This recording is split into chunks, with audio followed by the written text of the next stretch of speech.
The finale of Blood Sacrifice finally reveals why Peter Johansson became the killer behind the 112 murders, and it all goes back to the death of his partner Hugo. 2 years earlier, Peter and Hugo responded to a domestic violence call. The situation quickly turned deadly when the suspect stabbed Hugo and used the woman as a hostage. Peter repeatedly called for backup and an ambulance, but he was told the nearest backup was 20 minutes away.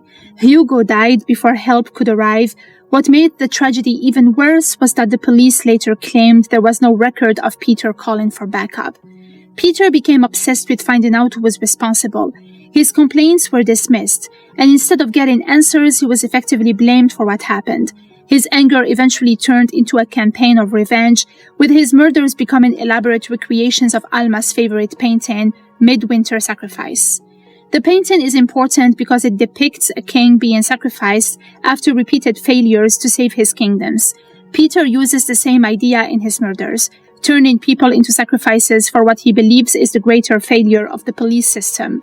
But his ultimate target is Alfred Berg, because Peter believed Alfred was responsible for the failure to send backup the night Hugo died.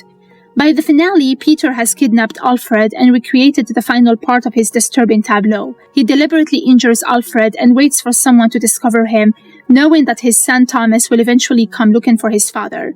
Peter wants to recreate the same situation that destroyed him, a helpless victim calling for help while nobody arrives. Thomas eventually finds Alfred, but Peter has anticipated everything. He positions himself with a sniper rifle and warns that anyone approaching Alfred could be killed. Alfred realizes exactly what Peter is trying to accomplish and tells Thomas that there can be no backup.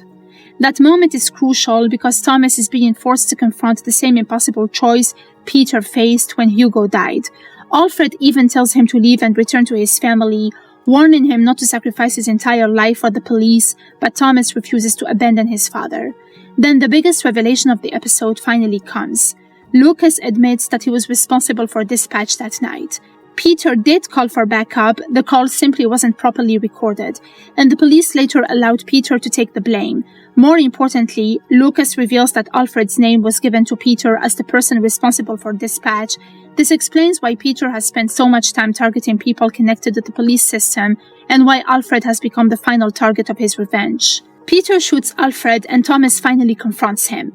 Peter tries to convince Thomas that he isn't a real police officer like Peter or Alfred. Thomas, however, turns that accusation around.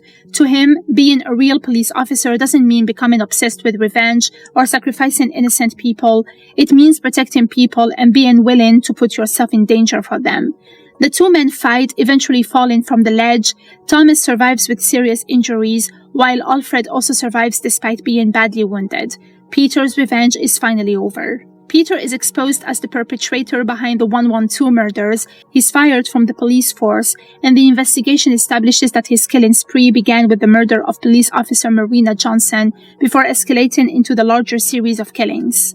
The irony is that Peter began his campaign because he believed the police had failed to protect people, yet in trying to punish that failure, he became exactly the kind of person he claimed to hate. His obsession with justice turned him into a murderer who created situations where innocent people were sacrificed for his own sense of revenge. Alfred's survival gives the finale a chance to resolve something more important than Peter's revenge, Thomas and Alfred's relationship.